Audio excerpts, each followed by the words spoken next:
ക്ഷേത്രോത്സവത്തിലെ സംഗീത പരിപാടിയിൽ ക്രിസ്തീയ ഭക്തിഗാനം ആലപിച്ചതിൽ നന്ദഗോവിന്ദം ഭജൻസിന് നേരെയുണ്ടായ സൈബർ ആക്രമണത്തെ തള്ളി കോട്ടയം വേമ്പിൻകുളങ്ങര ശ്രീ മഹാവിഷ്ണു ക്ഷേത്രം രംഗത്ത് വന്നു.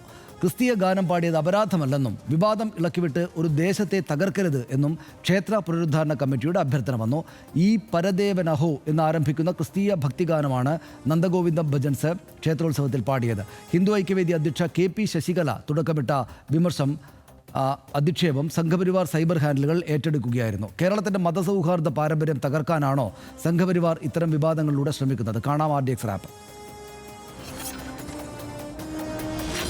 ക്ഷേത്രോത്സവത്തിനിടെ ക്രിസ്തീയ ഭക്തിഗാനം ആലപിച്ച നന്ദഗോവിന്ദം ഭജൻസിനെതിരെ രൂക്ഷ വിമർശനമാണ് സംഘപരിവാർ സൈബർ ഹാൻഡിലുകൾ ഉയർത്തുന്നത്. ഹിന്ദു ഐക്യവേദി അധ്യക്ഷ KP ശശികലയാണ് വിമർശനവുമായി ആദ്യം രംഗത്തെത്തിയത്. ഇതിനു പിന്നാലെ നന്ദ കുന്തിരിക്കം ഭജൻസ് എന്ന് പരിഹസിച്ച് RSS സൈദ്ധാന്തികൻ ഗുരു വിദ്യാസാഗറും രംഗത്തെത്തി. കോട്ടയം വേമ്പിൻകുളങ്ങര ക്ഷേത്രോത്സവത്തിനിടെയാണ് നന്ദഗോവിന്ദം ഭജൻസ് ക്രിസ്തീയ ഭക്തിഗാനം ആലപിച്ചത്. മോഹൻ സിത്താരയുടെ സംഗീതത്തിൽ KJ യേശുദാസ് പാടിയ ഈ പരദേവനഹോ എന്ന ഗാനമാണ് നന്ദഗോവിന്ദം ഭജൻസ് ആലപിച്ചത്. ക്ഷേത്രവും തൊട്ടടുത്തുള്ള ക്രിസ്ത്യൻ പള്ളിയും തമ്മിലുള്ള ദൃഢമായ ബന്ധം ഉയർത്തിക്കാട്ടാനാണ് ഈ ഗാനം ആലപിക്കുന്നതെന്നും ഭജന സംഘം വേദിയിൽ പറഞ്ഞിരുന്നു. ആരുടെയും വിശ്വാസങ്ങളെയോ വികാരങ്ങളെയോ വേദനിപ്പിക്കാനുള്ള ഉദ്ദേശം ഉണ്ടായിരുന്നില്ല. ഇതാരെങ്കിലും അസ്വസ്ഥരാക്കിയിട്ടുണ്ടെങ്കിൽ ആ വികാരം ഞങ്ങൾ ഹൃദയപൂർവ്വം അംഗീകരിക്കുന്നുവെന്നും നന്ദഗോവിന്ദം ഭജൻസ് പറഞ്ഞു. എന്നാൽ ക്രിസ്തീയ ഭക്തിഗാനം പാടിയതിൽ ഒരു തെറ്റും കാണുന്നില്ലെന്ന് വേമ്പിൻകുളങ്ങര ക്ഷേത്ര കമ്മിറ്റി വ്യക്തമാക്കി. ഇവിടെയുള്ള എല്ലാവരും വളരെ സൗഹാർദ്ദപരമായാണ് ജീവിക്കുന്നതെന്നും വിവാദമിളക്കിവിട്ട് നിലവിലുള്ള അവസ്ഥയെ തകർക്കരുതെന്നും ക്ഷേത്ര കമ്മിറ്റി ആവശ്യപ്പെട്ടു.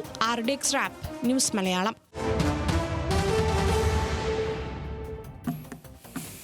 കോട്ടയം വേമ്പിൻകുളങ്ങര ക്ഷേത്രോത്സവത്തിന്റെ ഭാഗമായി നടന്ന പരിപാടിയിലാണ് നന്ദഗോവിന്ദം ഭജൻസ് ഈ പരദേവനഹോ എന്ന ക്രിസ്തീയ ഭക്തിഗാനം ആലപിച്ചത്. ആ ദൃശ്യങ്ങൾ നമുക്കൊന്ന് കാണാം. LKG തൊട്ട് പഠിച്ചത് നമ്മുടെ ഇവിടുത്തെ പള്ളി സ്കൂളിലാണ്, നമ്മുടെ ഹോളി ഫാമിലി സ്കൂളിലാണ്. അപ്പോൾ നമുക്ക് ഇവിടെ എല്ലാവർക്കും അറിയായിരിക്കും. നമ്മുടെ എൻ്റെ കുറേ സുഹൃത്തുക്കളൊക്കെ ഇവിടെയുണ്ട്.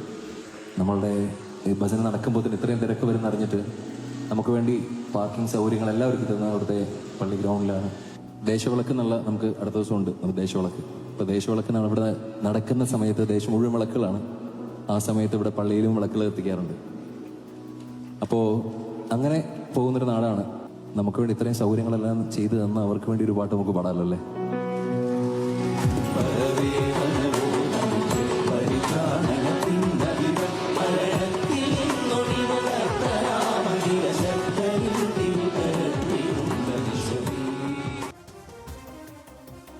വിമർശിച്ച് ചില സംഘടനകൾ രംഗത്ത് വന്നിരുന്നു. സംഘടനകളും ചില നേതാക്കളും. അത് ക്ഷേത്രത്തിൽ ക്രിസ്തീയ ഗാനം ആലപിച്ച നന്ദഗോവിന്ദം ഭജൻസിന് അഭിനന്ദനം എന്ന പോസ്റ്റ് പങ്കുവെച്ചാണ് പരിഹാസം ശശികല നടത്തിയത്.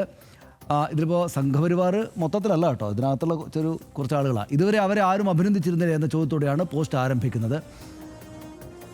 10,000 മണിക്കൂറുകൾ കാത്തിരുന്നത് നിന്ദിക്കാനായിരുന്നോ എന്ന ചോദ്യവും അവർ ഉന്നയിച്ചു. ചെറിയ പ്രവാഹം നല്ലതാണെന്നും ശക്തി കൂടിയാൽ അത് പലതിനെയും ഒഴുക്കിക്കളയുമെന്നും ഒക്കെ ഈ വിമർശനം എന്ന് പറയാൻ പറ്റില്ല, കളിയാക്കലും പരിഹാസവും അധിക്ഷേപവും എന്നൊക്കെയാണ് പറയേണ്ടത്.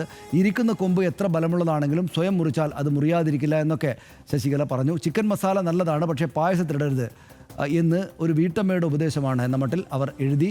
ഹിന്ദുക്കളുടെ ചിലവിൽ പ്രശസ്തി നേടിയ ശേഷം ഹല്ലേലൂയ പാടുന്നത് തെറ്റാണെന്ന് RSS സൈദ്ധാന്തികനായിട്ടുള്ള ഗുരു വിദ്യാസാഗറിൻ്റെ പോസ്റ്റിൽ പറയുന്നു. നന്ദ കുന്തിരിക്കം ഭജൻസ് എന്നാണ് പരിഹാസം വന്നത്. ജാതി മത വ്യത്യാസമില്ലാതെ എല്ലാവരും സഹകരിച്ചാണ് പരിപാടി നടത്തിയത് എന്ന് ക്ഷേത്ര കമ്മിറ്റി ഇതേ തുടർന്ന് പറഞ്ഞു. അമ്പലത്തിൽ നടക്കുന്ന എല്ലാ പരിപാടികൾക്കും എല്ലാ മതസ്ഥരും സഹകരിക്കുന്നുണ്ട് എന്ന് അവരുടെ വിശദീകരണത്തിൽ പറയുന്നു. ക്ഷേത്രത്തിലെ ദേശവിളക്കിന് വിളക്ക് കത്തിക്കുന്നതോടൊപ്പം ക്രിസ്ത്യാനികളും തിരിതെളിക്കാറുണ്ട് എന്നവർ പറയുന്നു. അവിടെ അങ്ങനെ ഒരു ഗാനം പാടുന്നതിൽ ഞങ്ങളെ സംബന്ധിച്ചിടത്തോളം ഒരു തെറ്റും കണ്ടില്ല എന്ന് അമ്പലം കമ്മിറ്റി ആളുകൾ പറയുന്നു. അനാവശ്യമായ വിവാദം ഇളക്കിവിട്ട് നാട്ടിൽ നിലവിലുള്ള സൗഹാർദ്ദത്തെ തകർക്കരുത് എന്ന് അവരുടെ വിശദീകരണത്തിൽ പറയുന്നു. പരിപാടി നടന്നത് ക്ഷേത്ര മതിൽക്കെട്ടിനകത്തല്ല എന്നും പോസ്റ്റിൽ പറയുന്നുണ്ട്. ഇവർ നന്ദഗോവിന്ദം ഭജൻസ് വിശദീകരിച്ച ഇങ്ങനെയാണ്: സംരംഭത്തിന് പിന്തുണ നൽകിയവർക്കുള്ള നന്ദി രേഖപ്പെടുത്തലായാണ് ആ ഗാനം അവിടെ ആലപിച്ചത്. ആരുടെയും വിശ്വാസങ്ങളെയോ വികാരങ്ങളെയോ വേദനിപ്പിക്കാനുള്ള ഉദ്ദേശം ഉണ്ടായിരുന്നില്ല എന്ന് ആ വിശദീകരണത്തിൽ പറയുന്നു. ഇതാരെങ്കിലും അസ്വസ്ഥരാക്കിയിട്ടുണ്ടെങ്കിൽ ആ വികാരം ഹൃദയപൂർവ്വം അംഗീകരിക്കുന്നു എന്നാണ് അവർ പറയുന്നത്. പരിപാടി ഒരു ക്ഷേത്ര പുനർനിർമ്മാണ പ്രവർത്തനത്തിൻ്റെ ഭാഗമായിരുന്നു, പ്രതിഫലം സ്വീകരിച്ചിട്ടില്ല എന്ന് നന്ദഗോവിന്ദം ഭജൻസ് വിശദീകരിക്കുന്നുണ്ട്. അതാണ്. പക്ഷേ നമുക്കിത് അറിയാം, അതിൻ്റെ വിശദാംശങ്ങൾ ഇതേക്കാൾ കൂടുതൽ വിശദാംശങ്ങൾ ആളുകൾക്കെല്ലാം ഇപ്പോൾ അറിയാം. കാരണം ഇത് വളരെ പോപ്പുലറായിട്ടുള്ള ഒരു ഗ്രൂപ്പായിട്ട് നന്ദഗോവിന്ദം ഭജൻസ് വളരെ പെട്ടെന്ന് തന്നെ മാറിയിരുന്നു. എല്ലാ ആളുകളും ഇത് കേൾക്കുക, സന്തോഷിക്കുക. നമ്മുടെ പരിചയമുള്ള പാട്ടുകളാണ് പലതും അവർ പാടുന്നത്. വളരെ സന്തോഷകരമാണ്. ഈ ചെറുപ്പക്കാരെല്ലാവരും തന്നെ വളരെ പ്ലസൻ്റ് ആയിട്ടുള്ള ഒരു അന്തരീക്ഷം ഉണ്ടാക്കിയിട്ടാണ് ഈ പാട്ടൊക്കെ പാടുന്നത്. അപ്പോൾ ആ നിലക്ക് വലിയ സന്തോഷം ഉണ്ടാക്കിയൊരു കാര്യമായിരുന്നു. അതുകൊണ്ട് തന്നെ അതൊരു പോപ്പുലർ സംഗതിയായതുകൊണ്ട് എല്ലാവരും ഏതാണ്ട് വിവരങ്ങളെല്ലാം അറിഞ്ഞിട്ട് എന്താ പ്രശ്നമെന്ന്. ഇതിപ്പോൾ ഈ വിഷയത്തിൽ സംഭവിച്ചിരിക്കുന്നത് എനിക്ക് തോന്നുന്നത് നന്ദഗോവിന്ദം ഭജൻസിനെ ഞങ്ങളാണ് വളർത്തിയത് എന്ന് ധരിച്ചു വച്ചിരിക്കുന്ന കുറച്ച് ആളുകൾ ഇവിടെയുണ്ട്. അല്ല, ഞങ്ങൾ, അതായത് വേടന് ബദലായി ഞങ്ങൾ കണ്ടെത്തിയ ഒരു സംഘമാണ് നന്ദഗോവിന്ദൻ ഭജൻസ് എന്ന് സ്വയം വിശ്വസിച്ച് അങ്ങനെ സോഷ്യൽ മീഡിയയിലാണ്, അല്ലാതെ ഈ കാണാനിരിക്കുന്ന ആളുകൾ എല്ലാ വിഭാഗക്കാരും ഉണ്ട്. അവിടെ ഈ പരിപാടി കാണാൻ വേണ്ടിയിട്ട് ആ പള്ളിയിലെ അച്ഛനടക്കം ഉണ്ടായിരുന്നു. എനിക്കറിയാം, കാരണം എൻ്റെ ബന്ധുക്കളൊക്കെ അതിൻ്റെ ചുറ്റും താമസിക്കുന്നവരുണ്ട്. അപ്പോൾ ആ പള്ളിയിലെ അച്ഛനടക്കം ആ പരിപാടിയിൽ പങ്കെടുക്കുന്നതിൻ്റെ ദൃശ്യങ്ങൾ എനിക്കെടുത്ത് അയച്ചു തന്നിട്ടുണ്ട്. ആ സാധാരണക്കാരായ നാട്ടുകാർ മുഴുവൻ അവിടെ പങ്കെടുത്തിട്ടുണ്ട്. എല്ലാ മതക്കാരും അവിടെ കാണാൻ വന്നിരുന്നിട്ടുണ്ട്. കോട്ടയം ജില്ലയിൽ നിന്ന് തന്നെയുള്ള ഒരു സംഘമാണ് ഇവർ, നന്ദഗോവിന്ദം ഭജൻസ്. അത് പെട്ടെന്ന് വൈറലായി ഈ സോഷ്യൽ മീഡിയയിലെ ഈ പ്രചാരണത്തിൽ വലിയ തോതിൽ ഈ പറയുന്ന വിദ്വേഷ പ്രചാരകരും പങ്കെടുത്തിട്ടുണ്ട് എന്നുള്ളത് വാസ്തവമാണ്. അതിന് കാരണം വേറൊന്നുമല്ല, വേടൻ ഒരു രാഷ്ട്രീയം പറയുന്ന, പൊളിറ്റിക്സ് പാട്ടിലൂടെ പറയുന്ന ഒരു ഗായകൻ വല്ലാതെ വൈറലായി വന്നു. ചെറുപ്പക്കാരുടെ ഇടയിലൊക്കെ ഇങ്ങനെ തരംഗമായി വരുമ്പോൾ ഒന്നമ്പരന്ന് വരും. കാരണം അപ്പുറത്ത് ഇതിന് മുമ്പ് തന്നെ ഏതോ ഒരു വർമ്മ പേര് ഞാൻ മറന്നുപോയി, ഒരു വർമ്മ നിരന്തരം ഈ വേദികളിൽ ഇതുപോലെ ഭജൻസുമൊക്കെ ആയിട്ട് നിറഞ്ഞു നിന്നിരുന്നു. അദ്ദേഹം കൃത്യം ഈ ഗണഗീതങ്ങളൊക്കെ പാടി തന്നെയാണ് ഈ വേദികളിൽ ഇങ്ങനെ ഭജൻസുമായിട്ട് വന്നത്. അത് വളരെ ഓർക്കസ്ട്രേറ്റഡ് ആയിട്ടുള്ള ചില പരിപാടികൾ ഞാൻ തന്നെ കണ്ടിട്ടുണ്ട്. അതായത് സ്റ്റേജിൽ ഈ ഗണഗീതം പാടുന്നു, അപ്പോൾ ആ പ്രദേശത്തുള്ള കുറച്ച് RSS പ്രവർത്തകരൊക്കെ കൂടി കൈയടിച്ച് അതിനെ പ്രോത്സാഹിപ്പിച്ച് ഒപ്പം വലിയ ആഘോഷമാക്കുന്നു. ഇതിങ്ങനെ സ്ഥിരമായി ആവർത്തിക്കുന്നതാണ്. അതിങ്ങനെ ഒരു പാറ്റേൺ ഇങ്ങനെ മുന്നോട്ട് പോയിക്കൊണ്ടിരിക്കുമ്പോഴാണ്. പക്ഷേ അതിന് പൊതുസമൂഹത്തിനിടയിൽ എല്ലായിടത്തും വലിയൊരു സ്വീകാര്യത കിട്ടുന്ന ഒരു സാഹചര്യം ഉണ്ടായിരുന്നില്ല.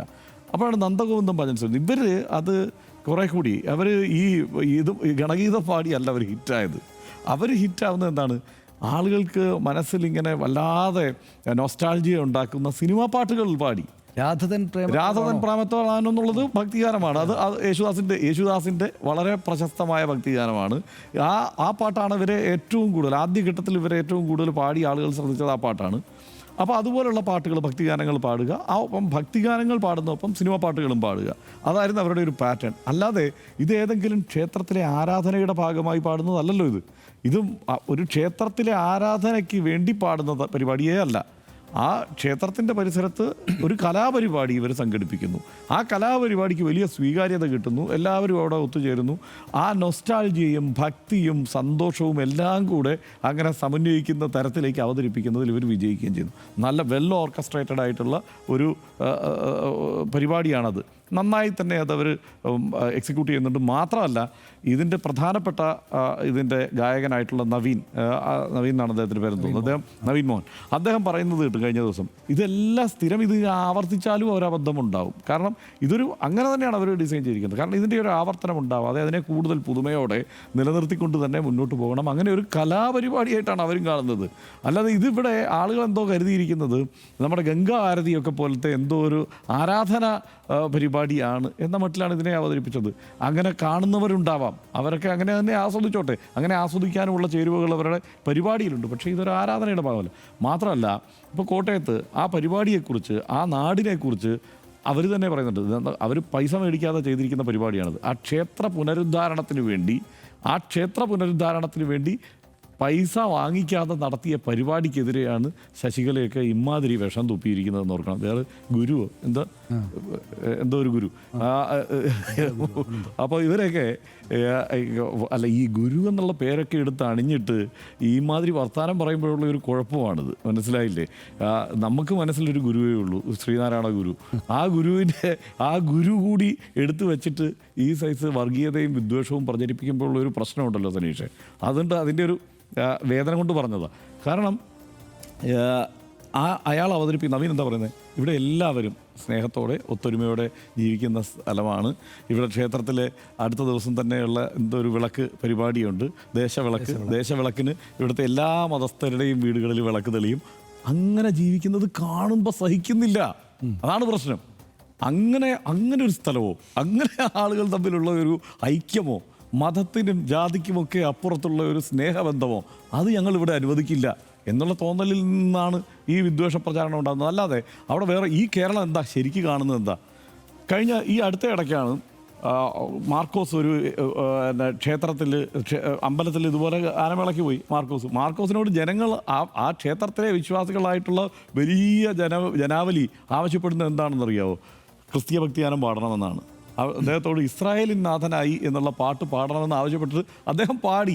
ആ പാട്ട് വലിയ വൈറലായി. അപ്പോൾ അദ്ദേഹം പറഞ്ഞു, അദ്ദേഹം ആദ്യം പറയുന്നുണ്ട് ഇതിനിപ്പം ഞാൻ പോലീസ് സ്റ്റേഷൻ കയറുമോ എന്നൊക്കെ. അത് അദ്ദേഹത്തിന് ചോദിക്കേണ്ടി വരുന്നത് പുതിയ കാലത്തെക്കുറിച്ചുള്ള ബോധം അദ്ദേഹത്തിനുള്ളതുകൊണ്ടാണ്, ഇതുപോലെ ആരെങ്കിലുമൊക്കെ ഇറങ്ങിത്തിരിക്കുമെന്ന് അറിയാവുന്നതുകൊണ്ടുമാണ്. പക്ഷേ ആളുകളുടെ നിരന്തരമായ ആവശ്യത്തെ മാനിച്ചുകൊണ്ട് അദ്ദേഹം ആ പാട്ട് പാടി. ഇനി ഇവിടെ നന്ദഗോവിന്ദം ഭജൻസ് ഈ പാട്ട് പാടിയല്ലോ, ക്രിസ്തീയ ഭക്തിഗാനം.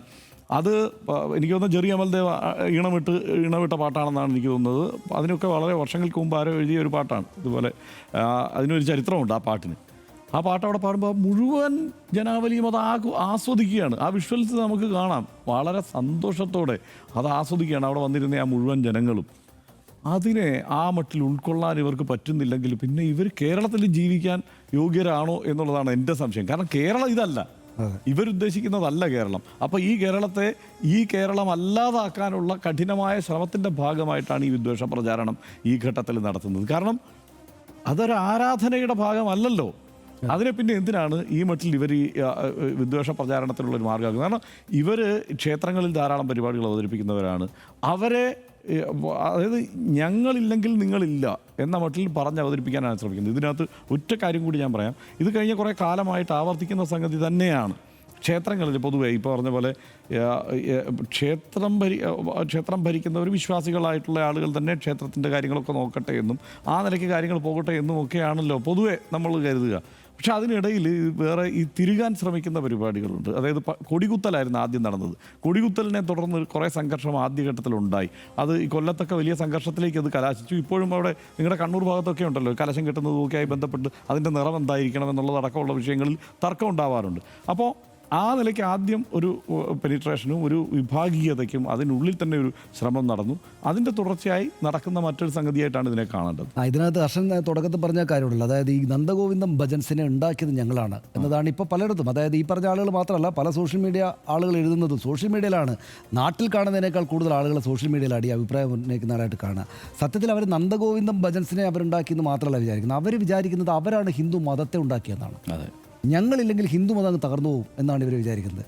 ഇവരുടെ എത്രയോ തലമുറകൾക്ക് മുമ്പേ ഈ സംഗതി ഉണ്ട് എന്നും ഈ ദൈവങ്ങളൊക്കെ ഇവരുടെ ആരുടെയും സഹായമില്ലാതെയാണ് ഈ മനുഷ്യരുടെ മനസ്സിൽ കുടിയേറുന്നതെന്നും ഈ മതവിശ്വാസം, ഹിന്ദു മതവിശ്വാസം എന്നുള്ള മഹത്തരായ മതവിശ്വാസം, ഈ പറയുന്ന അങ്ങേയറ്റം എക്സ്ട്രീമായിട്ടുള്ള മറ്റു മതങ്ങളോടെല്ലാവരോടും ഈ അഗ്രസീവായിട്ടുള്ള ദുഷ്ടചിന്ത മനസ്സിൽ സൂക്ഷിക്കുന്ന ഇവരുടെ സഹായമില്ലാതെ തന്നെ ഈ ഹിന്ദു മതവിശ്വാസവും അതിനകത്ത് ദൈവങ്ങൾക്കും പതിറ്റാണ്ടുകളും നൂറ്റാണ്ടുകളും ആയിരത്താണ്ടുകളുമായിട്ട് നിലനിൽപ്പുണ്ട് എന്ന കാര്യം ഇവർ ആദ്യം മനസ്സിലാക്കണം. ഞങ്ങളാണ് ഹിന്ദു മതത്തെ ഉണ്ടാക്കിയത്, അതുകൊണ്ട് ഞങ്ങളാണ് ഹിന്ദു മതത്തെ സംരക്ഷിക്കേണ്ടത്. ഞങ്ങളല്ലാത്ത മറ്റെല്ലാവരും പിന്നെ ഈ കാര്യത്തെക്കുറിച്ച് വലിയ ധാരണയില്ലാത്തവരാണെന്നാണ് ഈ ചങ്ങാതിമാർ വിചാരിക്കുന്നത്. അത് അവരുടെ വിവരശൂന്യത എന്നേ ഉള്ളൂ. സത്യത്തിൽ ഇവർ ചെയ്യുന്നത് എന്താണ്?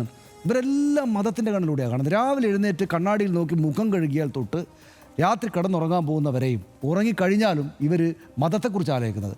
എന്ന് വെച്ചാൽ അഷബിയായിരിക്കും കേൾക്കുന്ന ആളുകാർക്കും അവരുടെ മതത്തെക്കുറിച്ചാണ്. നല്ല അവരുടെ മതത്തെക്കുറിച്ചല്ല, മറ്റേ മതം അവർ ശരിയല്ല എന്ന് ആലോചിച്ചിട്ടാണ് ഇവർ രാവിലെ മുതൽ വൈകുന്നേരം വരെ പുലരുന്നവരെ കിടക്കുന്നത്. ഇതല്ല ഈ നാട്ടിലെ ഹിന്ദുമത വിശ്വാസികൾ.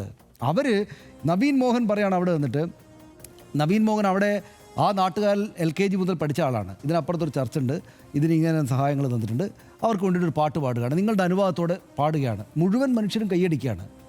മതവിശ്വാസികളാണ് ഇരിക്കുന്ന ആളുകൾ, ഹിന്ദു മതവിശ്വാസികളാണ് ബഹുഭൂരിപക്ഷവും അമ്പലത്തിന് പരിപാടിക്ക് വന്നിരിക്കുന്നത്. നന്ദഗോവിന്ദം ഭജൻസ് വളരെ പ്രധാനപ്പെട്ടതും അങ്ങേയറ്റം ഹൃദയത്തിൽ ഏറ്റെടുത്തുകൊണ്ട് ആ മനുഷ്യരായതുകൊണ്ടാണ് അവരവിടെ വന്നിരിക്കുന്നത്. ഇവരുടെ പരിപാടിയുടെ പ്രത്യേകത വർഷം കണ്ടിട്ടുണ്ടോ? അതായത് സ്റ്റേജിലാണെങ്കിലും എന്ന് വെച്ചാൽ വല്ല ഓഡിറ്റോറിയത്തിലാണെങ്കിലും വല്ല അമ്പലത്തിൻ്റെ വളപ്പിലാണെങ്കിലും അവർ പാടുമ്പോൾ മനുഷ്യർ കൂടെ പാടും. നമുക്കത് കാണുന്നതിനൊരു നിർമ്മിതി ഉണ്ടാകുന്നൊരു സംഗതിയാണ്. അതായത് അതിന് ഇന്ന മതമൊന്നും ഉണ്ടാവില്ല. അവർ പാടുമ്പോൾ നല്ല മനോഹരമായ പാട്ട്, വളരെ സന്തോഷകരമായിട്ടുള്ള മുഖഭാവമുള്ള ചെറുപ്പക്കാർ ചിരിച്ചുകൊണ്ട് പാടുകയാണ്. ഈ മനുഷ്യർ മുഴുവൻ പല പ്രായത്തിലാണ്, പ്രത്യേകിച്ച് കുറച്ച് മുതിർന്ന ആളുകളൊക്കെ സ്ത്രീകളൊക്കെ അതിനൊപ്പം പാടുകയാണ്. ഹൃദയം വളരെ വളരെ വളരെ എന്താണ് ഇവർ ആരാധകൻ പ്രേമത്തോടാണോ കണ്ണാന്നൊക്കെ പാടുമ്പോൾ കണ്ണ് നിറഞ്ഞുകൊണ്ട് അതോടൊപ്പം പാടുന്ന ആളുകൾ യഥാർത്ഥത്തിൽ ഇതരമത വിദ്വേഷികളായിട്ടുള്ള ആളുകളൊന്നുമല്ല. അവർക്ക് അവരുടെ വിശ്വാസത്തോടും കൾച്ചറിനോടും ഒക്കെ ഒരു സന്തോഷമുണ്ട്. അവർക്ക് ആ സമയം ഒരു സമാധാനം നൽകുന്നുണ്ട്. അതാണ് നാട്ടിലെ ബഹുഭൂരിപക്ഷം ഹിന്ദുക്കളും. അവർ പല രാഷ്ട്രീയ ചിന്തകളായിട്ടും മറ്റുമൊക്കെ നിൽക്കുകയാണ്. അല്ലാണ്ട് ഈ പറയുന്ന കുറച്ച് ന്യൂനപക്ഷം ഹർഷ നമുക്കിപ്പോൾ പറയാൻ രണ്ടാളല്ല. ഞാനതാണ് ഈ സംഘപരിവാർ മൊത്തത്തിൽ ഈ സംഘപരിവാർ എതിർത്തുകൊണ്ട് എന്ന് പറയുന്നതിൽ തെറ്റെന്താണെന്ന് വെച്ചാൽ, സംഘപരിവാറുകാർ മൊത്തമായിട്ട് വന്നിട്ട് ഇതാ ഇവിടെ ഇങ്ങനെ നവീൻ മോഹൻ പറഞ്ഞ കുഴപ്പമാണ് എന്നൊന്നുമല്ല പറയുന്നത്. അതിനകത്തുള്ള ന്യൂനപക്ഷമായിട്ടുള്ള ഈ പറഞ്ഞ രാവിലെ ഉറക്കമുണർന്നാൽ തൊട്ട് ഉറങ്ങുന്നത് വരെയും ആ ഉറക്കത്തിലും ഇമാതിരി അവരമതത്തെക്കുറിച്ചല്ല, അപരമതത്തെക്കുറിച്ച് ആലോചിച്ചിട്ട് ആകെ അവരത്ര ശരിയായിട്ട് പോകുന്നത് ശരിയാണോ, ഈ പാട്ട് അവിടെ പാടിയാൽ കുഴപ്പമില്ലേ, ആ പാട്ട് ഇവിടെ പാടിയാൽ കുഴപ്പമില്ലേ, യേശുദാസിനെ പോലൊരു ക്രിസ്ത്യാനിയാണോ ഈ ഹിന്ദു ഭക്തിഗാനം പാടേണ്ടത് എന്നൊക്കെ ചിന്തിച്ച് നടക്കുന്ന ഇമാതിരി മനുഷ്യരാണ്. ആ മനുഷ്യരെ എടുത്ത് എന്താണ് പള്ളേക്കളയെന്ന് പറയില്ലേ, കേരളം അങ്ങനെ ചെയ്തിട്ടുണ്ട്, ഇപ്പോഴും ചെയ്തിട്ടുണ്ട്. അതുകൊണ്ടാണ് ഇവർ പറയുന്നത്, അമ്പലക്കാർ തന്നെ വന്നിട്ട് പറയുന്നത്, ഇതാ ഞങ്ങൾക്ക് ഇങ്ങനെ ഈ നാട്ടിൽ കുഴപ്പമുണ്ടാക്കരുത്, നിങ്ങൾ ഇവിടെ ദേശവിളക്കാണെങ്കിലും മറ്റു പരിപാടികളാണെങ്കിലും എല്ലാവരും ചേരുന്ന ഒരു പരിപാടിയാണ്. ഇപ്പോൾ ഹർഷ നമ്മൾ ഈ ചർച്ച ചെയ്യുന്നതിന് തൊട്ട് മുമ്പേ എന്താ, ഏത് സാഹചര്യത്തിലാണ് നമ്മൾ ചർച്ച ചെയ്യുന്നത്? നമ്മൾ ഈ തൃശ്ശൂർ പൂരവുമായി ബന്ധപ്പെട്ട അപകടം നടന്നതിന് അല്ലേ ചർച്ച ചെയ്യുന്നത്? തൃശ്ശൂർ പൂരം നടന്ന അപകടം ഹർഷ നേരത്തെ പറഞ്ഞാൽ അതിനകത്തതുണ്ട്. അവിടെ ഒരു അപകടം ഉണ്ടായപ്പോൾ അവിടെ കൂടിയ മനുഷ്യർ എന്ന് വെച്ചാൽ ഞാൻ പറഞ്ഞ ഇതിലെ ആധിയുമായിട്ട് ഇതിലെ ട്രോമയുമായിട്ട് ഇതിലെ കിടന്ന് ഉറങ്ങാൻ പോയ മനുഷ്യർ ഹിന്ദുമത വിശ്വാസികൾ മാത്രമാണോ? അല്ലെങ്കിൽ ഈ ശശികല KP ശശികലയൊക്കെ പറയുന്ന പോലുള്ള അല്ല അവരുടെ മനോഭാവമുള്ള ആളുകൾ മാത്രമാണോ? അയ്യോ എൻ്റെ ഹിന്ദുക്കളായുള്ള സുഹൃത്തുക്കൾ ഇതാ കൊല്ലപ്പെട്ടിരിക്കുന്നു എന്ന് പറഞ്ഞിട്ടാണോ മനുഷ്യർ പോകുന്നത്? അതിവിടെ നടപ്പില്ല. അത് അവർക്ക് ഒരു സ്വപ്നതുല്യമായ സ്ഥലങ്ങളുണ്ടാകുമ്പോൾ ഇത് ഘറ്റോ ആയിട്ട് ജീവിക്കുന്ന ആളുകൾ, അതായത് ഹിന്ദു, അതിൽ തന്നെ ഹിന്ദുക്കളെല്ലാം ഒരു ഭാഗത്ത്, മുസ്ലിങ്ങളെല്ലാം ഒരു ഭാഗത്ത്, ക്രിസ്ത്യാനികളെല്ലാം ഒരു ഭാഗത്ത്, ഹിന്ദുക്കളിൽ തന്നെ ഉന്നത ജാതിക്കാരെല്ലാം കുറച്ച് മുകളിലുള്ള സ്ഥലങ്ങളിൽ, സൗകര്യമുള്ള സ്ഥലങ്ങളിൽ, അങ്ങനെ ജാതി തിരിഞ്ഞിട്ട് ജീവിക്കുന്ന അവരുടെ സ്വപ്നതുല്യമായ പ്രദേശങ്ങളിൽ പോയിട്ട് അവിടേക്ക് താമസം മാറിയിട്ട് അവർ ഈ മാതിരി പരിപാടി നടപ്പാക്കട്ടെ എന്നാണ് അവർ മനസ്സിലാക്കേണ്ടത്. ഇവിടെ അത് നടപ്പില്ല. ഇവിടെ ആളുകൾ പാട്ട് കേൾക്കുന്ന അങ്ങനെയാണ്. ഇവിടെ എത്ര അത് ഇതിനു വേണ്ടിയിട്ട് യേശുദാസിൻ്റെ ക്രിസ്ത്യാനി എന്ന് പറഞ്ഞിട്ട് യേശുദാസിൻ്റെ ക്രിസ്ത്യാനി പാടിയ ഹരിവരാസനമില്ലേ എന്നൊക്കെ പറയേണ്ടി വരുന്നത് തന്നെയും അപമാനകരമാണ്. ഇവിടെ യൂസഫ് അലി കേച്ചേരി എന്ന് പറയുന്ന ഒരു മുസ്ലിം എഴുതിയ എത്ര ഹിന്ദു ഭക്തിഗാനങ്ങളുണ്ട് എന്ന് ഉദാഹരിക്കേണ്ടി വരുന്നത് അപമാനകരമാണ്. ഈ കുഴിത്തുരുമ്പുകൾ ഇങ്ങനെ ഉണ്ടാക്കുന്ന പ്രശ്നങ്ങൾ കൊണ്ടാണ് ഇത് ഉദാഹരിക്കേണ്ടി വരുന്നത്. ഇവരുടെ ആരുടെയും സഹായമില്ലാതെയാണ് ഇവരൊക്കെ ഭാവിയിൽ ഏതോ ഒരു കാലത്ത് ജനിച്ച് ജീവിച്ച് മരിച്ചു പോകും എന്ന് കരുതിയിട്ടല്ല ഹിന്ദുമതം എന്ന മഹത്തരമായ മതവിശ്വാസം ഉണ്ടായതും അതിനകത്ത് ആളുകൾ പുലർന്നു പോകുന്നതും. അവർക്ക് വിശ്വാസം എന്ന് വെച്ചാൽ അവരവരുടെ ബഹുഭൂരിപക്ഷം മനുഷ്യർക്കും 99.9999% പേർക്കും അവരുടെ മതവിശ്വാസം എന്ന് വെച്ചാൽ അവരുടെ ദൈനംദിന ജീവിതത്തിൻ്റെ ബുദ്ധിമുട്ടുകളെ കടന്നു പോകാനും അവരുടെ ദൈനംദിന ജീവിതത്തിൽ ആത്മീയാനുഭൂതി ഉണ്ടാക്കാനും ഇത്തരം കാര്യങ്ങളിലൊക്കെ കടന്നു പോകാനുള്ളൊരു കാര്യമാണ്. അതോട് ചേർന്ന് നിൽക്കുമ്പോഴാണ് ചില പാട്ടുകൾ വന്ന് ഹിറ്റാവുകയും മറ്റും ചെയ്യുന്നത്. അവരെ ഞങ്ങളാണ് ഉണ്ടാക്കിയത് കേട്ടോ. ഏത് ഈ നവീൻ മോഹൻ്റെ തൊണ്ടയിൽ കയറിയിട്ട് അയാളുടെ ശബ്ദത്തെ മനോഹരമാക്കി കൊടുത്തത് ഈ പറയുന്ന കുഴിത്തുരുമ്പുകളാണെന്ന് വേണം നമ്മൾ വിചാരിക്കാൻ. അവരുടെ കഴിവ് കൊണ്ട് പാട്ടുണ്ടാക്കി, അവരുടെ കഴിവുകൾ കൊണ്ട് അവർ സ്റ്റേജിൽ വന്ന് പരിപാടി നടത്തി. അത് രാഷ്ട്രീയ വ്യത്യാസമില്ലാതെ മനുഷ്യർ കാണുന്നു. അപ്പോൾ അതിനകത്ത് ഈ കയറുന്ന അതാ ഞാൻ പറഞ്ഞത്, നന്ദഗോവിന്ദം ഭജൻസ് ഒരു ഹിന്ദുത്വ പ്രൊജക്റ്റിനെ അല്ലെങ്കിൽ ഹിന്ദുക്കൾക്ക് സന്തോഷം, ഹിന്ദുത്വക്കാർക്ക് സന്തോഷം ഉണ്ടാക്കുന്നതാണ് വിചാരിക്കുന്ന ബഹുഭൂരിപക്ഷ ആളുകൾ, കുറേ ആളുകൾ വേറെ ഉണ്ടാകും, പക്ഷേ ഒരുപക്ഷെ ഉണ്ടായേക്കാം. പക്ഷേ അവർക്ക് പോലും ഇപ്പോൾ ഈ ഉണ്ടായിരിക്കുന്ന സംഗതികളോട് വലിയ താല്പര്യം ഉണ്ടാവില്ല. കാരണം എന്താണ്, അത് ഒരു മനുഷ്യരെ ഒരു ബഹുസ്വര സമൂഹത്തിനകത്ത് ചെയ്യേണ്ടുന്ന ഒരു കാര്യമായിട്ടല്ലേ അവർ മനസ്സിലാക്കുക. പക്ഷേ ഇതിൻ്റെ ഒരു ഗുണം എന്താണെന്ന് വെച്ചാൽ ഇവരെ ആളുകൾ ഒരു വില വെക്കുന്നേയില്ല, ഇവരെ വകവെക്കുന്നേയില്ല. അതായത് ഈ പതിറ്റാണ്ടുകളുടെയും നൂറ്റാണ്ടുകളുടെയും പാരമ്പര്യ ക്ഷേത്രമാണത് ആണല്ലോ. ആ ക്ഷേത്രത്തിനകത്ത് പിന്നെ പലവിധ രാഷ്ട്രീയ അനുഭവങ്ങളും പലവിധ രാഷ്ട്രീയ ചിന്തകളുള്ള മനുഷ്യരാണ് അതിൻ്റെ ക്ഷേത്ര കമ്മിറ്റിക്കകത്ത് ഇരിക്കുന്നത്. അവർക്ക് അവിടുത്തെ സിറ്റുവേഷൻസ് അറിയാം. അവിടെ ഇരിക്കുന്ന ആളുകൾ, മുന്നിലിരിക്കുന്ന എത്രയോ വളരെ വലിയ വിശ്വാസികളായിട്ടുള്ള ഹിന്ദുക്കളുണ്ട്. അവരെല്ലാം ഈ ചോദ്യം ചോദിക്കുമ്പോൾ എല്ലാവരും ചേർന്ന് കൈയടിക്കുകയാണ്. പിറ്റേന്ന് ഫേസ്ബുക്ക് നോക്കുമ്പോഴാണ് ഇവരിങ്ങനെ ഒരു പ്രശ്നം ഉണ്ടാക്കിയിരിക്കുന്നത് അവർ കാണുന്നത്. അവിടെ അപ്പോൾ എന്താണെന്ന് വെച്ചാൽ അതേക്കുറിച്ച് ആലോചിക്കുകയേ ചെയ്യാത്ത ഇങ്ങനൊരു സൗകര്യം അവർ പറഞ്ഞപ്പോൾ അതിനനുസരിച്ച് പാടിക്കോട്ടെ. ഫേസ്ബുക്കിൽ അതാ ഈ കുഴപ്പമുണ്ട്. അതായത് അതെന്താണെന്ന് പറയുക, അതുവരെ അത് ആലോചിക്കാത്ത പക്ഷേ അതായത് അതുവരെ ഇതേക്കുറിച്ചിട്ട് ഇതൊരു ക്രിസ്ത്യൻ പാട്ടാണല്ലോ പാടുന്നത്, ഇത് കുറച്ച് കുഴപ്പമുണ്ടെന്നോ ഒരു തരത്തിലുള്ള ആലോചനയും ഇല്ലാത്ത മനുഷ്യരുടെ ഉള്ളിലേക്ക് ഇങ്ങനെ ഈ അവരുടെ തലക്കകത്തേക്ക് ഇഞ്ചക്ട് ചെയ്യാം വിഷം എന്ന് വിചാരിക്കുന്ന ആളുകളാണ് ഇവർ. വളരെ ചുരുക്കം ആളുകൾ മാത്രമേ ഉള്ളൂ എന്ന് നമ്മൾ കാണണം. അതായത് തൃശ്ശൂർ പൂരത്തിലോ അല്ലെങ്കിൽ ഏതെങ്കിലും ഒരു സ്ഥലത്തോ ഒരു ബുദ്ധിമുട്ടുണ്ടായാൽ അല്ലെങ്കിൽ മറ്റുള്ളവർക്ക് വേണ്ടി ഒരു സഹായം ചെയ്യേണ്ട ഒരു സാഹചര്യം വരുമ്പോൾ ഓടിയെടുക്കുന്ന മതവിശ്വാസ അതിരുകൾ വെക്കാത്ത ഒരുപാട് ലക്ഷം മനുഷ്യരുടെ ഒരു കൂട്ടായ്മയാണ് ഈ കേരളം എന്ന് പറയുന്നത്. അവരാണ് ബഹുഭൂരിപക്ഷം. ഈ എല്ലാ സ്ഥലത്തും രാവിലെ എഴുന്നേറ്റ് എന്നിട്ട് എവിടെ കൊണ്ടുപോയിട്ട് വിഷമിടണം എന്ന് വിചാരിക്കുന്ന ആളുകൾ വളരെ ന്യൂനപക്ഷമാണ്. അവർ ഒരു കാലത്തും വിജയിക്കുകയില്ല. ഈ പൂരത്തിൻ്റെ കാര്യം പറഞ്ഞുകൊണ്ടൊരു കാര്യം പറയാം. ഈ പൂരത്തിൻ്റെ കാര്യം വന്നപ്പോൾ ഇന്നിപ്പോൾ CPM സംസ്ഥാന സെക്രട്ടറി MP ഗോവിന്ദന് ഇത് ഈ വിദ്വേഷ പ്രചാരണവും തെറ്റായ വാർത്തകളും പ്രചരിപ്പിക്കുന്നവർക്കെതിരെ നടപടിയെടുക്കണമെന്ന് ആവശ്യപ്പെടേണ്ടി വന്ന ഒരു സാഹചര്യം കൂടിയുണ്ട്. കാരണം ആ പൂരത്തെയും ഇങ്ങനെയൊക്കെ വിദ്വേഷ പ്രചാരണത്തിനുള്ള, പൂരത്തിൽ ഉണ്ടായ ദുരന്തത്തെയും വിദ്വേഷ പ്രചാരണത്തിനുള്ള ഒരു ഉപാധിയാക്കി മാറ്റാൻ വേണ്ടിയിട്ടുള്ള സജീവമായ ശ്രമം സോഷ്യൽ മീഡിയ നടന്നു. അതേ കക്ഷികൾ തന്നെയാണ് ഇവിടെ നന്ദഗോവിന്ദം ഭജൻസിനെതിരെയുള്ള ഈ വിദ്വേഷ പ്രചാരണത്തിൽ മുഴുകിയിരിക്കുന്നത് എന്നുള്ളത് ഓർക്കണം. ഇപ്പം നേരത്തെ പറഞ്ഞ ഈ വൃദ്ധാശ്രമങ്ങളുണ്ടല്ലോ, ആവശ്യമില്ലാത്ത ഇവരെ പ്രതിരോധിക്കാനുള്ള ഈ മാതൃകകളെല്ലാം എടുത്ത് മുന്നോട്ട് വച്ചേക്കാം. ഇപ്പോൾ യേശുദാസ് ആണല്ലോ അവിടെ ഹരിവരാസനം പാടുന്നത്. അതുപോലെ കേരളത്തിലെ എല്ലാ പള്ളികളിലും ബാൻഡ് സെറ്റും ഒക്കെ സ്ഥിരമായി പള്ളിക്കെട്ട് ശബരിമലയ്ക്ക് പാടാറുണ്ടല്ലോ എന്നൊക്കെ പറഞ്ഞിങ്ങനെ ഓർമ്മിപ്പിക്കേണ്ടി വരുന്നത് സങ്കടകരമാണ്. പിന്നെ ഒരു കാര്യമുള്ളത്, പക്ഷേ ഇതിന് ചെറുപ്പക്കാർക്കൊന്നും വലിയ കാര്യമില്ലെന്നേ. ഇവർ പറയുന്നത് ചെറുപ്പക്കാരൊന്നും മൈൻഡ് ചെയ്യുന്നൊന്നുമില്ല. അത് അവരിങ്ങനെ അവരുടെ രീതി, അവർക്കിതൊന്നും മനസ്സിലാകുന്നത് തന്നെ ഉണ്ടാവില്ല. TP സെൻകുമാറൊക്കെ ഇതൊന്നും പറയണ്ട, നമ്മൾ കൂടുതൽ പറഞ്ഞു അവസാനിപ്പിക്കാം. സമീപകാലത്ത് ക്ഷേത്രോത്സവങ്ങളിലെ പ്രധാന ആകർഷണ കേന്ദ്രമായി മാറിയ പരിപാടികളിൽ ഏറ്റവും പ്രധാനപ്പെട്ടതാണ് നന്ദഗോവിന്ദം ഭജൻസ്. വളരെ കുറച്ച് നാൾ കൊണ്ട് വളരെ വലിയ ഹൃദയബന്ധം കേൾക്കുന്നവരുമായിട്ടുണ്ടാക്കിയ ആളുകളാണ് നന്ദഗോവിന്ദം ഭജൻസിലെ ഒരു കൂട്ടം ചെറുപ്പക്കാർ. സംഘപരിവാർ ചാപ്പ വരെ കിട്ടിയ സാഹചര്യവും ഇതിനു മുമ്പ് അവർക്ക് മുമ്പിൽ ഉണ്ടായിട്ടുണ്ട്. എന്നാൽ ഇപ്പോൾ ക്ഷേത്ര പരിപാടിയിൽ ക്രിസ്തീയ ഭക്തിഗാനം പാടിയതോടെ ചിലർക്ക് ഇവർ അനഭിമതരായിരിക്കുകയാണ്. തങ്ങൾ പാലൂട്ടി വളർത്തിയവർ തന്നെ തങ്ങളെ കൊത്തിയെന്നാണ് ചില ഇത്തരം തീവ്ര ഹിന്ദുത്വ സംഘടനകളുടെ നേതാക്കളൊക്കെ പറയുന്നത്. ക്ഷേത്രങ്ങളിലെ പരിപാടികളെല്ലാം തങ്ങൾ വിചാരിക്കുന്ന പോലെ നടപ്പിലാകണമെന്ന് ചിന്തിക്കുന്ന രീതിയിലേക്ക് ഇത്തരം ചില ആളുകളെങ്കിലും മാറിയെന്നത് അപകടകരമാണെന്ന് ചിലർ വിചാരിക്കുന്നു. ജാതിമത ഭേദമന്യേ എല്ലാ പാട്ടുകളും ആസ്വദിക്കുന്നവരാണ് മലയാളികൾ. ക്ഷേത്രോത്സവങ്ങളിലെ ഗാനമേളകളിലും മറ്റും ക്രിസ്തീയ ഗാനങ്ങൾ പാടുന്നതും ഇതാദ്യമായല്ല. ഇത്തരം അനാവശ്യ വിവാദങ്ങൾ ഇളക്കിവിട്ട് നിലവിലെ നമ്മുടെ നാടിൻ്റെ മതസൗഹാർദ്ദത്തെ തകർക്കരുത് എന്ന് മാത്രം അഭ്യർത്ഥിക്കുകയാണ്.